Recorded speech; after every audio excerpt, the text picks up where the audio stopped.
பின்னத்தின் எளிய வடிவம் பாகம் 2 simplest form of a fraction part 2. ஒரு உதாரணத்தை எடுத்துக்கொள்வோம். 9/3 இதில் 3 என்பது தொகுதி மற்றும் 9 என்பது பகுதி.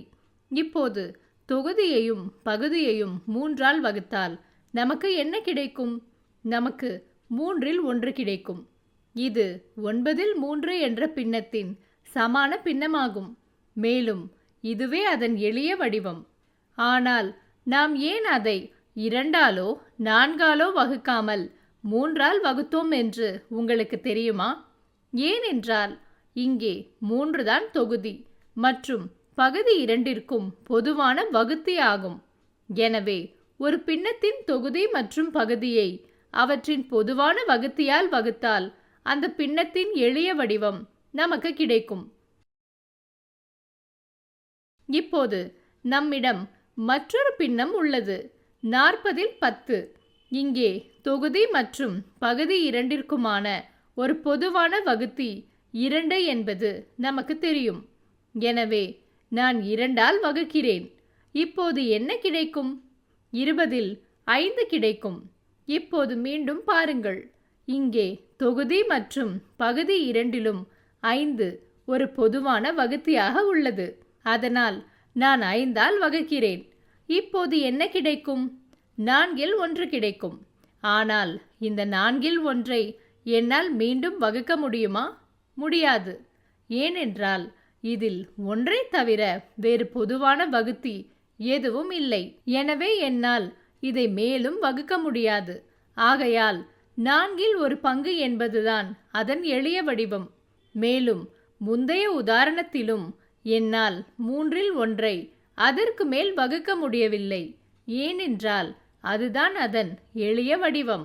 எனவே எந்த ஒரு பின்னத்திற்கும் 1ஐ தவிர வேறு பொதுவான வகுத்தி இல்லை என்றால் அது அதன் எளிய வடிவத்தில் உள்ளது என்று அர்த்தம்.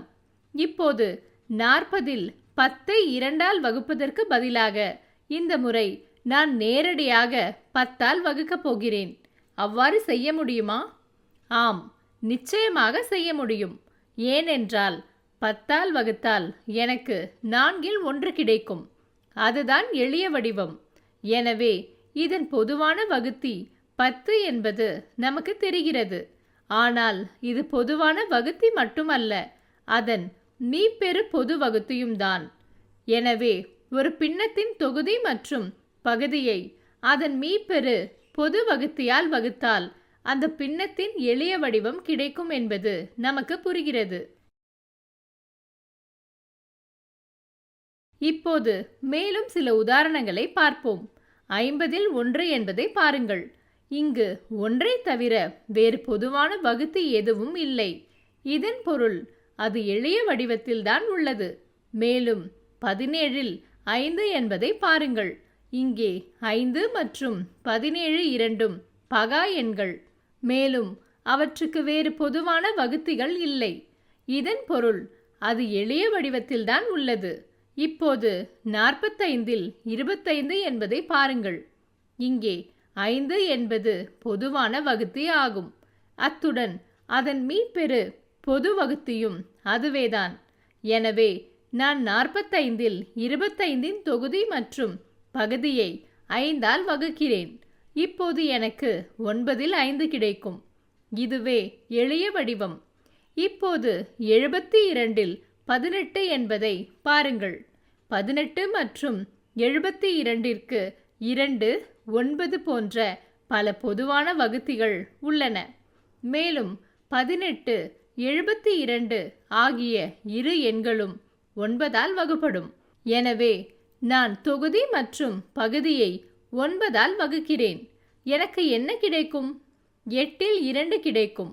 ஆனால் நீங்கள் கவனித்தீர்களா? இங்கே 9 ஒரு பொதுவான வகுத்தி. ஆனால் அது மீப்பெரு பொது வகுத்தி அல்ல. மேலும் இங்கே 18 என்பது மீப்பெரு பொது வகுத்தியாக உள்ளது. எனவே நான் 18ஆல் வகுக்கிறேன். எனக்கு 4/1 கிடைக்கிறது. இதுவே அதன் எளிய வடிவம். இப்போது 39/14 எனும் பின்னத்தை பார்ப்போம். இதில் 14ம் 39ம் பகா எண்கள் அல்ல.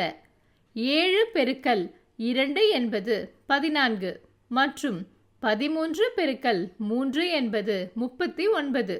14 மற்றும் 39ற்கு வகுத்திகள் உள்ளன, ஆனால் பொதுவான வகுத்தி இல்லை. எனவே இந்த 39இல் 14 என்னும் பின்னம் அதன் எளிய வடிவத்தில் உள்ளது. இப்போது பயிற்சி கேள்விகள். பின்வரும் பின்னங்களின் எளிய வடிவத்தை கண்டறியுங்கள். 16ன் கீழ் 48, 8ன் கீழ் 13, 22ன் கீழ் 88, 25ன் கீழ் 75, 52ன் கீழ் 68 மற்றும் 66ன் கீழ் 84.